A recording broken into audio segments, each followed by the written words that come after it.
Good evening, everybody. Actually, it's not evening for us. We are here Wednesday afternoon recording this one because I am unavailable Friday night at the regular show time.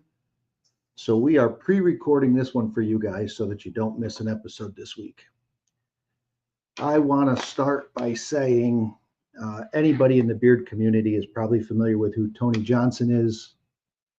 We call him Shooter. He calls himself Shooter. And if you haven't seen the post, he has a diagnosis of cancer, and there's a small fundraiser going on for him. So if anybody has the willingness to want to help out, please look up Scott Turner on Facebook. He's doing a patch fundraiser. And I'm going to take a look. I want to see if there's a way I can add a picture. I don't know if there is. I'm not going to mess around with it. I'll add it up on the Facebook page. You'll all be able to find it.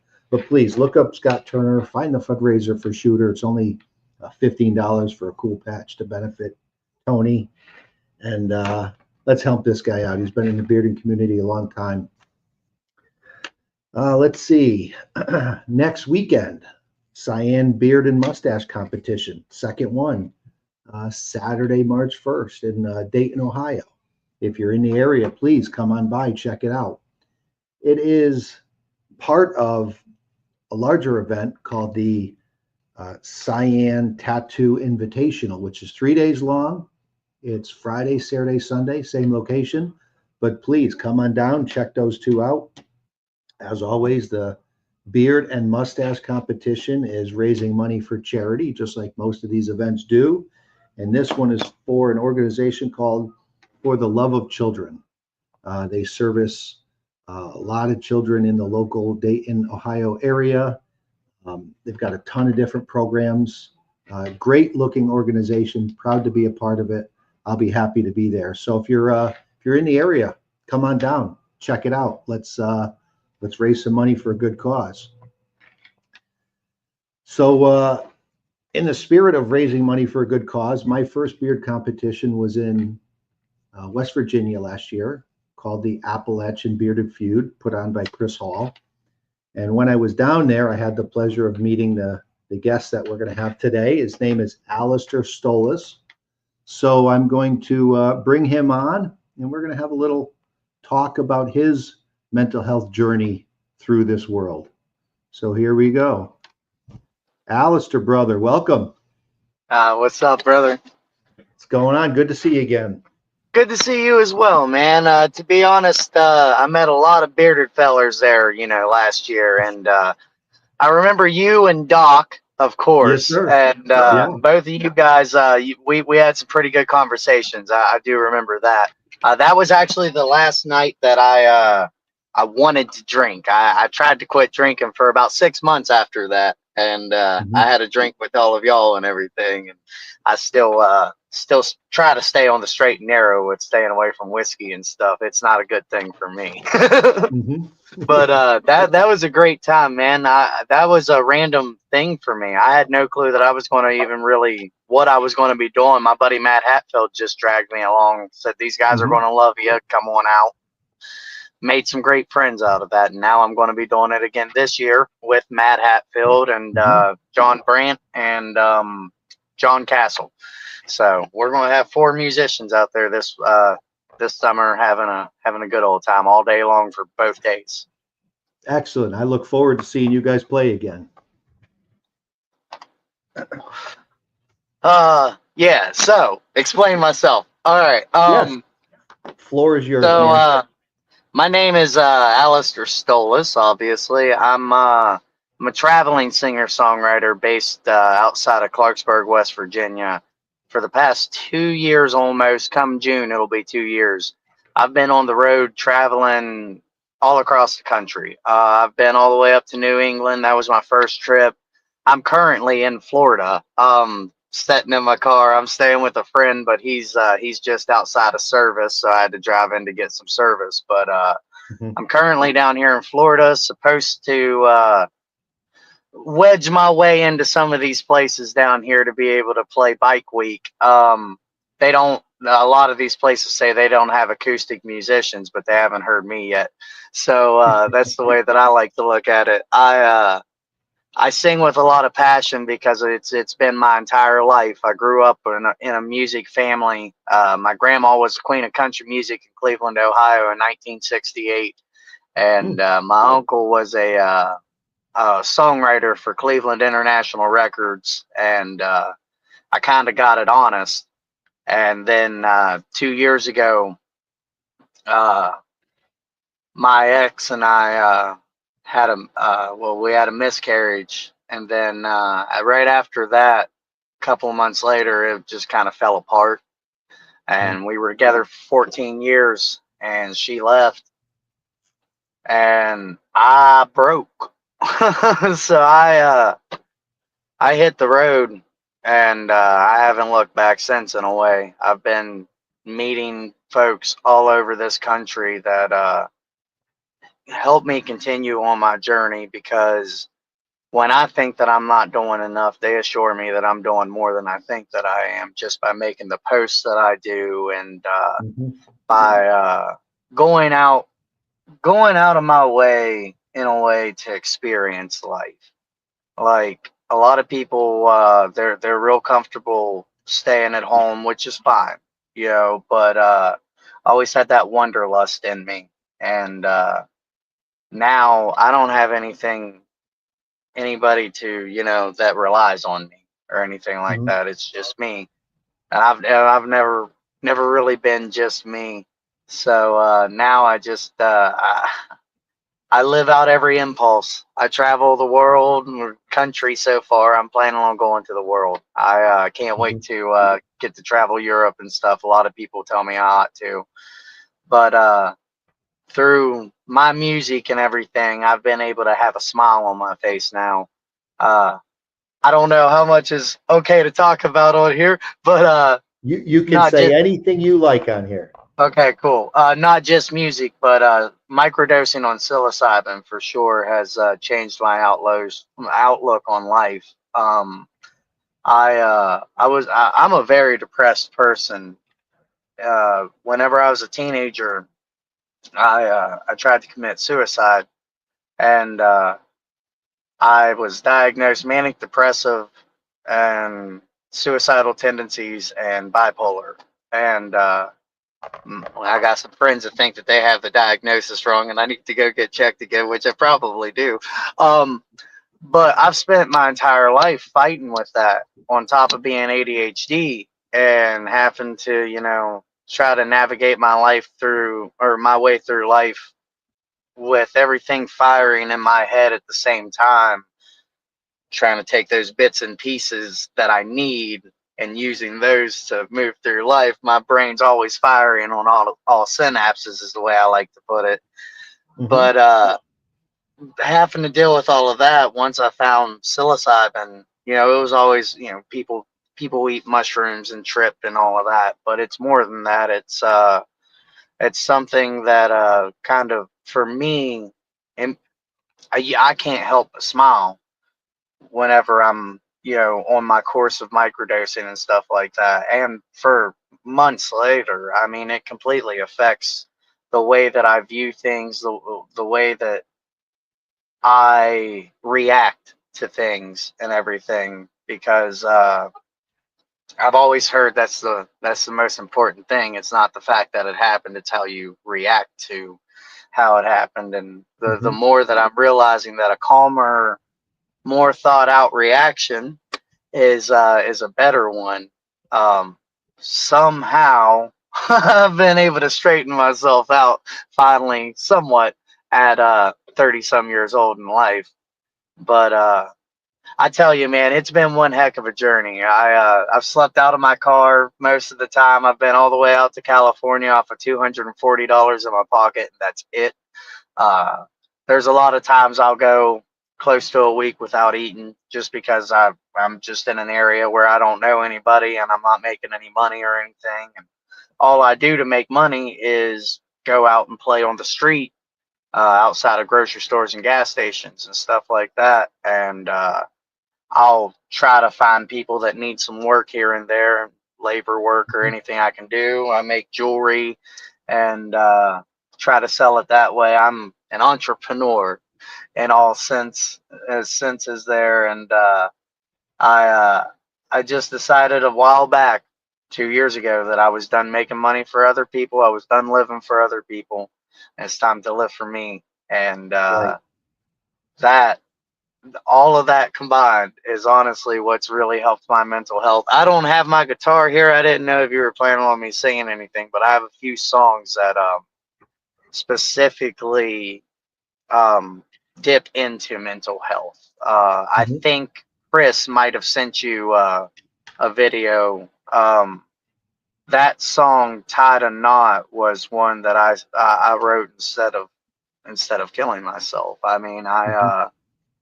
it's a deep thing. I played it for a feller outside of a bar in Virginia, and I completely moved this man that basically acted like he wasn't an emotional type of person. His wife worked in mental health and everything, and she was moved by it. And but the fact that I moved him, it really got me. And there's been a lot of other guys that'll come up to me and hear songs about how I felt whenever my ex-wife left and stuff like that, because I wasn't necessarily bitter. I was more broken than anything.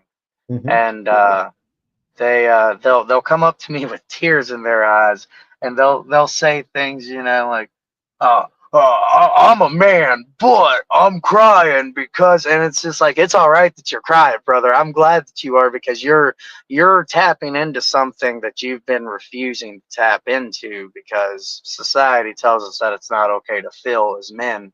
And I And, get and to there's the root of a large problem in this country is it is. men's mental health is so overlooked because of the masculine stigma that people feel they have to maintain. And I think that's a big obstacle for a lot of people that I've talked to about getting whatever level of help they need, is because they're afraid to show a weaker side.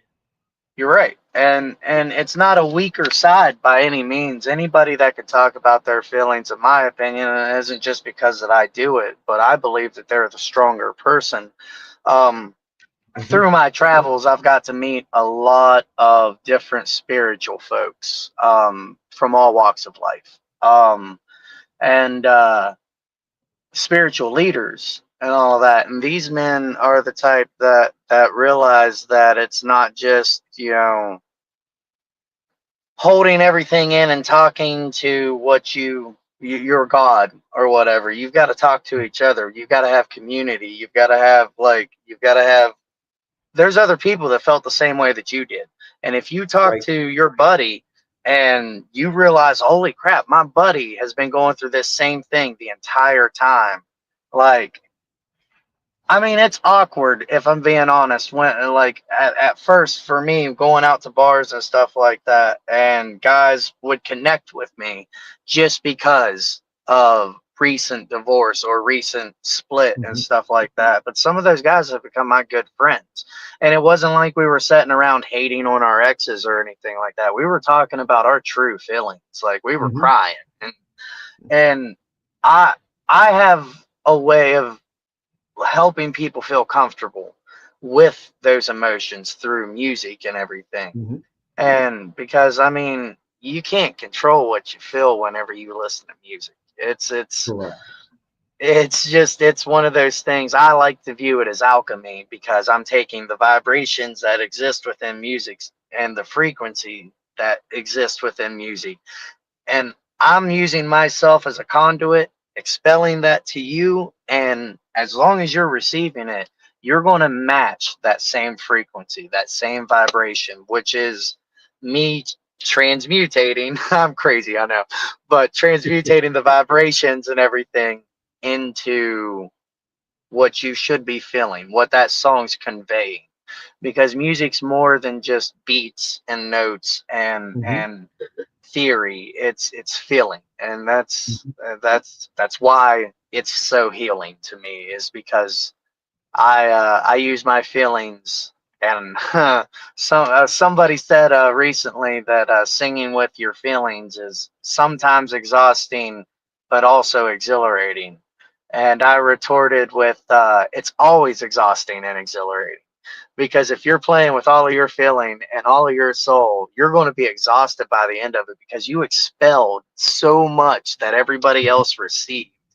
And Mhm. it's a crazy, humbling, unique feeling that I've never felt in any other walk of life that I've had plenty. I don't know So, what to talk about. I ramble. no, you're doing great. So, as you stated, many people use music as an outlet to cope and deal with things they've dealt with in life. And on the reciprocal side of that, a lot of people use music as a recipient. They listen to music, whereas you produce. So let's go back to the song "Tie the Knot," and I will link to this in the show notes for everybody so they can listen to it as well. Yeah. Um, I'm assuming, and you mentioned it was suicide oriented. I assuming the name is referring to a noose Oh, for indirectly. sure. So Yeah, suicide and plays a part in my life because my daughter has attempted a few times. So tell us what the story behind the song or the meaning of the song itself is. yeah. So I'm a poet, so I'm going to try to find cheeky ways to say things and all of that. And I'm one of those kind of guys that, as you can tell, kind of just thinks if it should be talked about, you just talk about it. Mhm, So tied a knot, the whole concept came from, if I were to ever do it, that was the way that I've always thought about doing it. mhm, And it's when I was a teenager, my buddies taught me how to tie a noose and everything like that, which probably was a terrible thing. You know, I mean, because it's been a thought in my head the entire time. And it was the thought, the course says, so I found a rope and I tied a knot. I'm going to find out if it's strong enough to get rid of all my sadness and my pain. mhm, And it's pretty blunt on the nose, you know, but it's sung in a slightly happy melody, which is confusing to the mind because you know you hear this happy melody happening behind it and these very depressing lyrics about how the second verse says that I've walked these woods my entire life and I know a good spot where I could toss that rope real high, and that's the that's the truth. I know those woods like the back of my hand. I've walked them my entire life and I know I've plotted out things, you know, as one would do. But at the end of the course, it says the only reason that I haven't is because I don't want someone I love to come along and get fucked up. mhm, And if I'm being honest, the only thing that's truly held me here is the love that other people show me.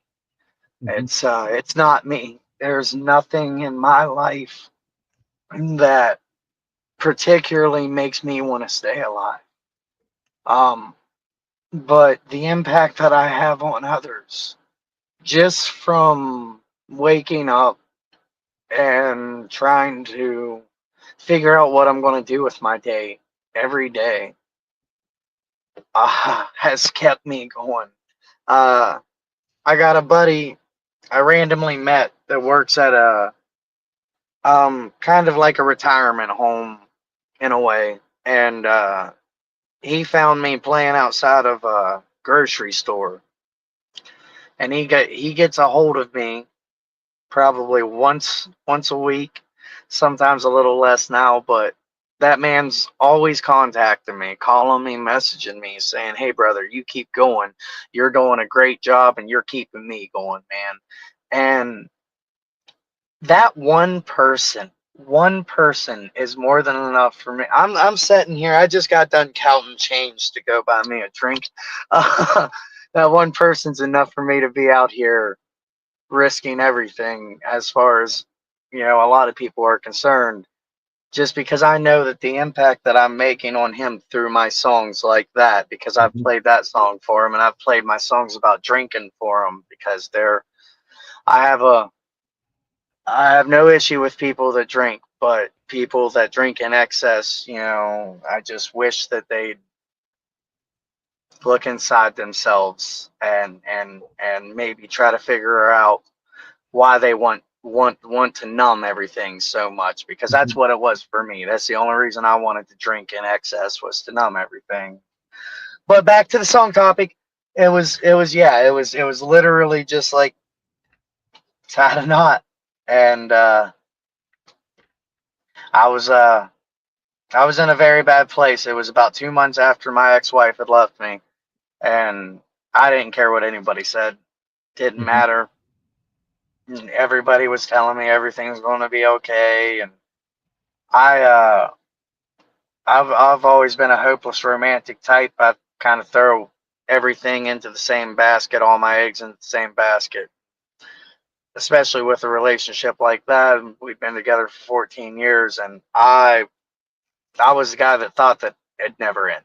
I mean, we were perfect. Everything was Mhm. perfect, and then the universe stepped in and decided to give us both a shift, and it's been the worst but greatest shift of my life, because I would much rather be a father than out on the road somewhere playing music, if I'm being completely honest. But it wasn't in the cards. So I'm going to go that I had. I don't know who that is. To try as much as possible. If none of that terrible stuff would have happened in my life, I would have never seen the Grand Canyon earlier this year. Mhm. So, I mean, things things happen for a reason. Like it's Yeah. as like I said, I'm a depressed person. But I'm able to turn it into music and keep it away, and not let it dwell. And unlike a lot of great musicians that ended up with like opioid addictions or heroin addictions or stuff like that, and ended up losing themselves to the darkness, it's not a cool thing. It's really not. Like, I listen to metal, I listen to punk, I listen to all of that stuff and everything, and while it's glorified, I try not to glorify suicide or anything like that personally. I just Mhm. would like others to understand the struggle behind it, if that makes sense. It makes complete sense. And like I said, as somebody who has dealt with this with my daughter, it's it's empowering for her to hear other people talk about it as well. It helps people realize that they're not alone. There's other people that deal with the same or similar situations, and to see other people go through those situations and survive and excel and live and grow from Yeah, them is important. It's important, and through music allows that avenue of people hearing your story as opposed to the likelihood of somebody watching, let's say, a podcast like this. yeah. It's a lower barrier to entry, let's say, for sharing those stories and sharing those experiences and helping those people realize there's something else after this. You just have to get there. I think I'm not somebody that necessarily believes in like fate or anything like that. I don't think anything's predetermined necessarily, but I think some of us were born with the ability and the purpose to try to be those spokesperson, that spokesperson, to try to be those Mhm. those people that can be the mouthpiece for those that are either too afraid or too ashamed to talk about the Mhm. issues and everything. And I would rather somebody sit alone in a room and cry listening to a song than the alternative to what they were going to do. Mhm. And some people may think that that's not enough to stop somebody from from doing it, but I'm telling you, the right message comes across at the right time. And it's one of those things where even just through the radio, a station you've never listened to before, you hear a song that you would never listen to ever, and it's speaking directly to you. Hmm. I've had that happen. I don't know how many times. I don't listen to rap, but now I do. I love rap music. Like there's a lot. I'm serious. There's a lot of struggle, a lot of pain. There's a lot behind a lot of these guys' messages. If you can find the ones that are really trying to convey those messages. And it's no different than rock or punk or country. Country's just sad and everybody hates it. I play it, but everybody, it's just like I don't consider myself a country musician all in the same. I like to be vast. I want to play for everybody. I want to appeal, not in the way that I'm going to be a hit record. I want to appeal in the way that I can feel this dude. Like I I don't care about fame. I just want to meet people. I want to talk. I want to experience life. I want to taste food. I want to see sights. Like, and if getting myself out there as a musician is the only way to do it, then fine.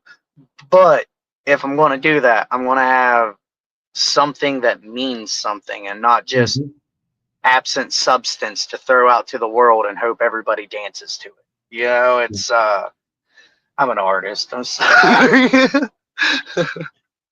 Well, as a fan myself of the older country from the 50s and 60s, those were Wow, storytellers, right? And and I they love a were, yeah. song.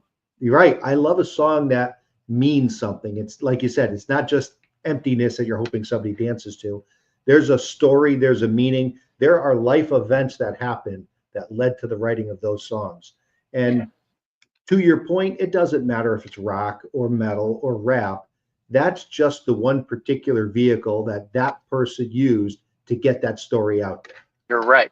You're So, right. Exactly. It's just like painting. My ex was a painter, and man, I don't know for a fact because we never really like talked about like if she painted when she was super depressed or anything. But I kind of noticed whenever she'd be down, like and in her own head, she'd go paint beautiful pictures, mhm, not depressing looking stuff and all that. And I don't know if that was her way of like trying to brighten everything and all of that or mhm, what, but I know that when I try to write a happy song, usually it doesn't work that well. But if I need cheering up, it'll come. And I don't write mhm, too many happy songs. I really don't. I try to, um, but when I do write a happy song, it's genuine, and and I do want people to dance to it, but I also want people to feel that message behind there. Usually it's an everything's going to be okay, or I've got a couple of love songs. I don't really do love songs that well, but when inspiration strikes, it strikes. And mhm, to me, they're the corniest songs I've written. To others, they're some of the best I've ever written because they think of their loved one and they just want to dance with them and have a good time with them. And I'm just like, I can't believe that words that came from my brain and music that I just decided to sit down and write has this kind of effect on people. All I am is some kid from a holler in the middle of nowhere, 30 minutes from the nearest store. And like I said, now I'm sitting in Florida, 30 minutes outside of Daytona. Like I can go to the beach if I want. I don't have much gas, but I'll make it. Like it's I I'm loving life through my struggle. and Like that's it's the goal everybody needs to work towards is loving yeah, life. Yeah. yeah, love you've got to. You've got to love life. So I just met I met an old feller yesterday, uh 82 years old. He was shocked whenever I showed up to his house with a guitar. Uh this feller hooked me up with a little bit of smoke through a friend of mine, pot. I don't know. But and it killed me that it came from an 82-year-old man. And my buddy was like, he loves music. Go play him a song. And I'm like, hell yeah, I'll go play him a song. Like, I want to go show my appreciation and everything. Like, Mhm. So I go up there and I carry my guitar, and he goes, "I want to tell you something right now. I don't like music." And I went, "Oh, oh." Like he just crushed my entire being right off the bat. And I'm like, all right, Right. What do you cool. offer now? Well, the only thing I can offer, which is the same thing that my music conveys, and it's a listening ear and all of that. As somebody because through my music, I hope people understand that I'm a listening ear as well. You know, that's Mhm, why I want to put that music out there. And this old man just wanted to tell stories. He let me play one mhm. song. Well, I could have played more if I wanted, but I played him one song, and he goes, "I don't know music. You're good." And I was like, "Well, thank you, sir." And I sat my guitar down and I didn't touch it the rest of the time. I left it there. And this old man enjoyed the conversation with me because he loved to say time and time again, "You haven't got to talk to too many people from my generation, have you?" And to be honest, I haven't. Mhm, And because a lot of them, they're of the mindset that he has, or well, used to have, as he said.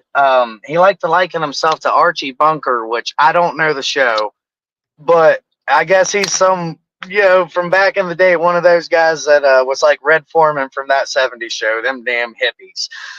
yep.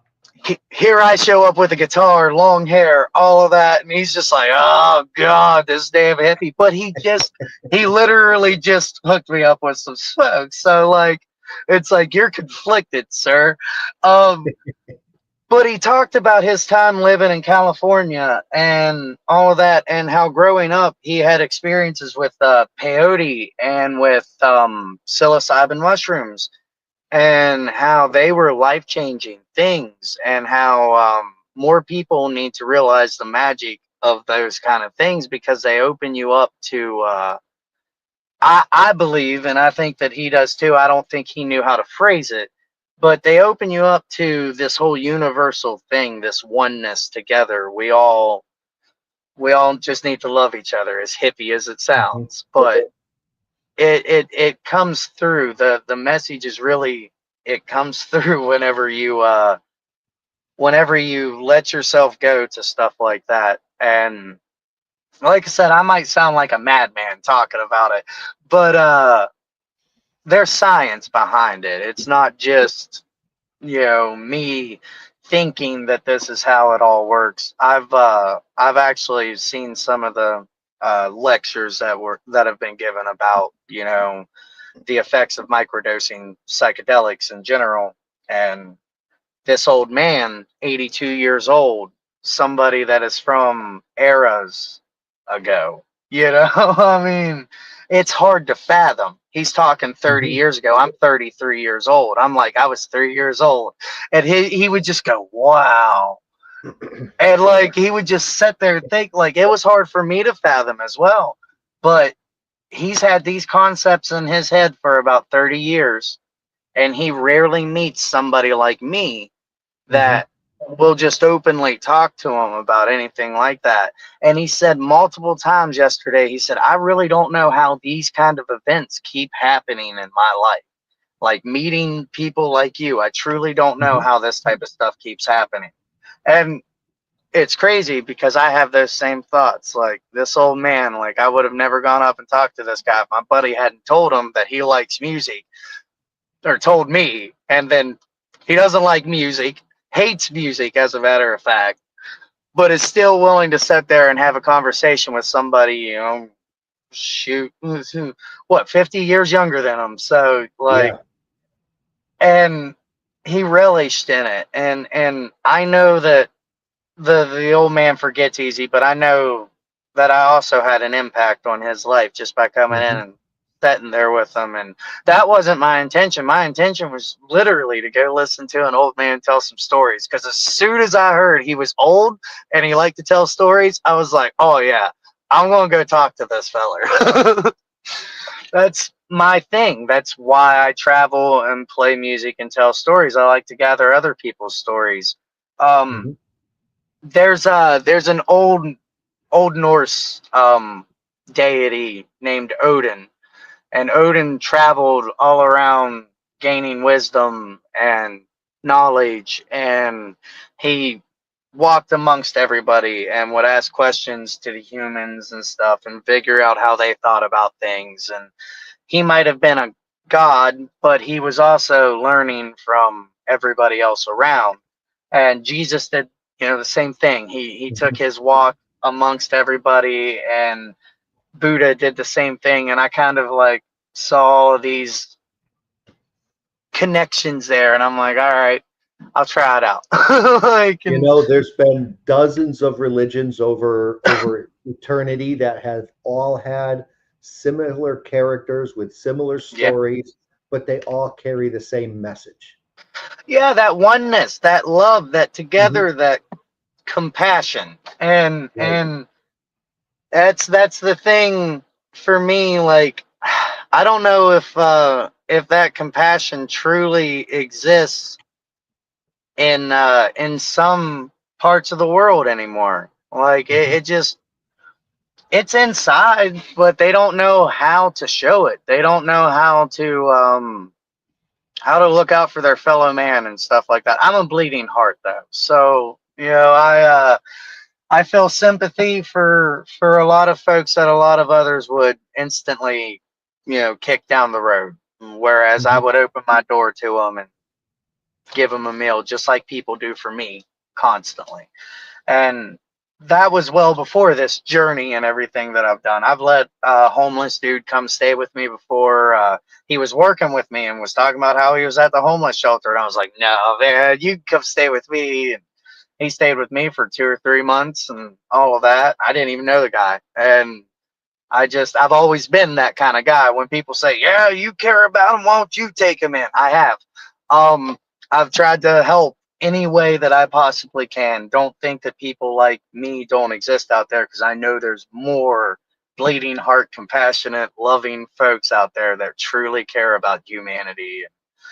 Like I said, I care about mankind, specifically mental health of men. Like, I'm a self-proclaimed. Oh God, this is going to get me in trouble. I'm a self-proclaimed feminist. Personally, I truly care about women's rights. I truly care about all of that.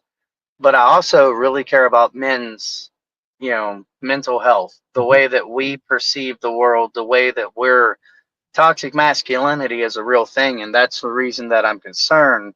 And it's something that is raised into us more than anything, from our surroundings, from the people that we were raised up around, and stuff like that. Men don't cry.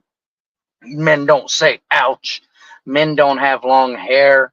Men don't have tattoos or earrings and stuff, or wear fingernail polish.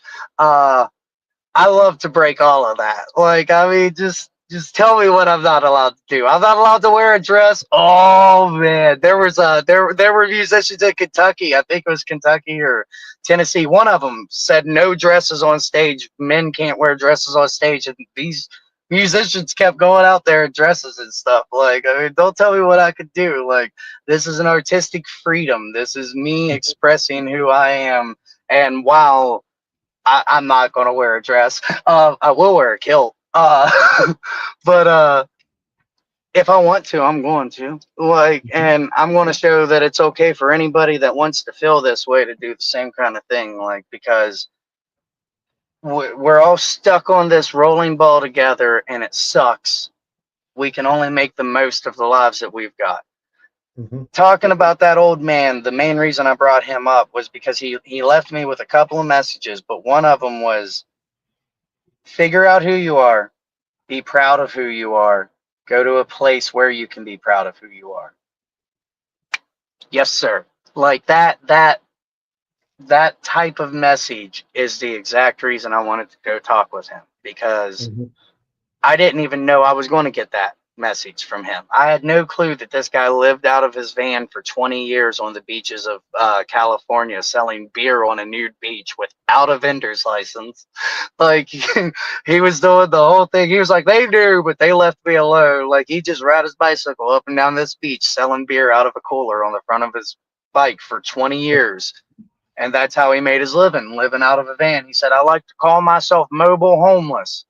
And here I am living out of my car. I mean, Literally, like that's my sleeping stuff, and all of my stuff is back there. Like I sleep right here in this seat whenever I don't have somewhere to stay, or if I'm in the national forest, I set my camp up and I stay. You're allowed 14 days in the national forest, so I'll stay in the national forest for a few days and everything. I always stay nice and clean, and I like to say I'm one of the fanciest hobos people will meet, uh, but it's by choice, without a doubt. I have a home back in West Virginia. I just decide to be on the road and travel and be that mobile homeless guy and try to meet folks like him.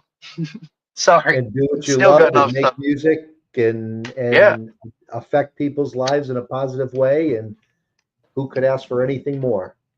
you're right.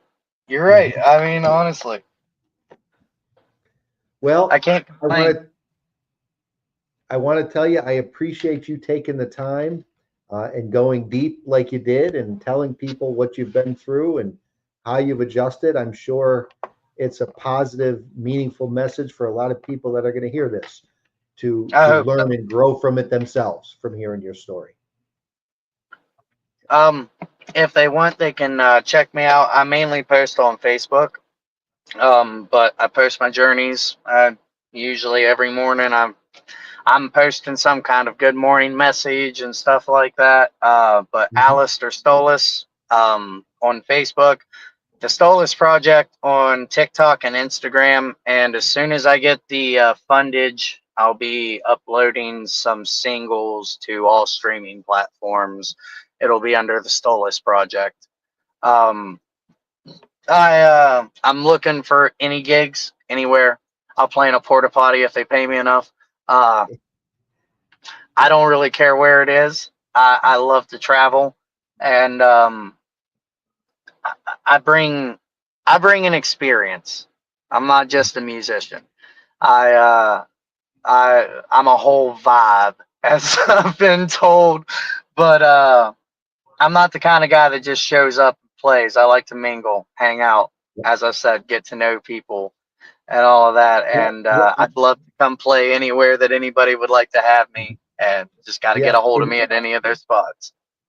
at the Bearded Feud, you didn't just come out for your set and then disappear and hide in a room somewhere. You were out there the whole day long. And Yeah, if somebody wasn't on stage, you're off to the side bullshitting with people and playing your guitar and telling stories. So well, a that's what true it's about. entertainer. Yeah. Thank you. Yep.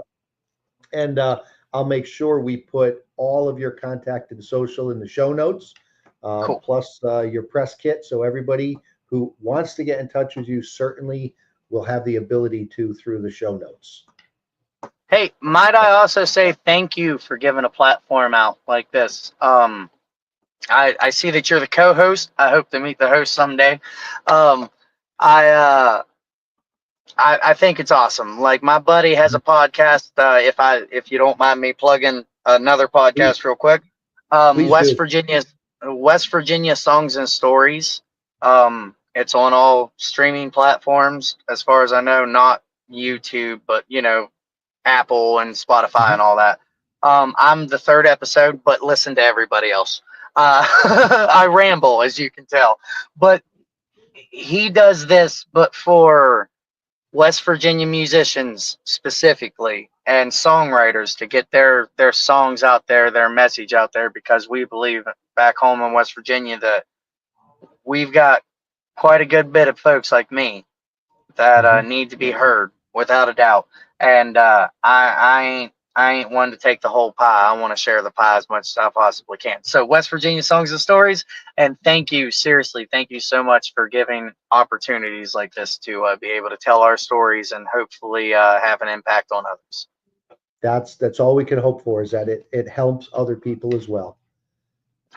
So again, thank you for your time. I look forward to seeing you in June again down at Appalachian Bearded Feud. And Kyle, Yeah. who is the original host of the show, he's taken a little bit of a break, but he was down there last year also. You might have met Oh, him down was it? there. I might have. I believe, yeah, you might have, but I believe he'll be back down there in June as well. So hopefully you Cool. do get the chance to meet him too. Like I said, I met a lot of you bearded fellers. There seemed to be a lot of them around there, and a few bearded ladies, and a few bearded kids, I think too. And it was it was quite an experience. I tell you, I know I'm going to share this, so anybody that's listening, just for the sake of me being on here, make it out there. Seriously, it's down in Gent at the Skyline Resort, the 6th, 7th, and 8th, if I'm thinking right. If not, I don't remember the dates, but we'll put it in the show notes as well. I'm pretty sure it's June 6th, 7th, and 8th though, but because I know it's my weekend of my birthday. So for my birthday, which is the 10th of June, come on out to this thing, show some support and donate, because they always donate to a good cause and everything, and that's what the whole thing's about. I got to have a really good conversation with Chris, and I've got a lot of respect that I didn't have last year, because I didn't know what was going on last year. You know, I just was there to play music. This year, I hope to make more of an impact, and like I said, I absolutely love what the bearding community does, and makes me proud to have a beard and be part of it. So, Yes, sir. Thank you so much. I appreciate your time. I had a great time talking to you. I'm glad we got to hook up again, since we haven't spoke to each other since what's that, 8 or 9 months now. But I look forward to it again. I really do. Me as well. Thank you. Thank you so much. Have a great day, brother. All right. Peace.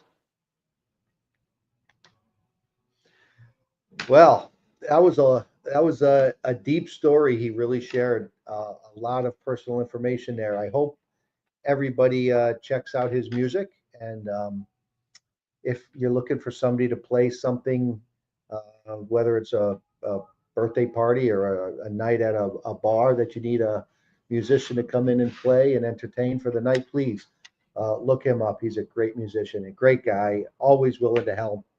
I was really happy that he was one of the people I got to meet when I was down there at that competition. That being said, I thank everybody here for taking the time and watching the show. I hope it was worthwhile to everybody, and look forward to the next episode. If anybody has any comments, please reach out to us either on the Facebook page or in the comments on YouTube. And thank you for your time. I look forward to doing it again. Take care, everybody.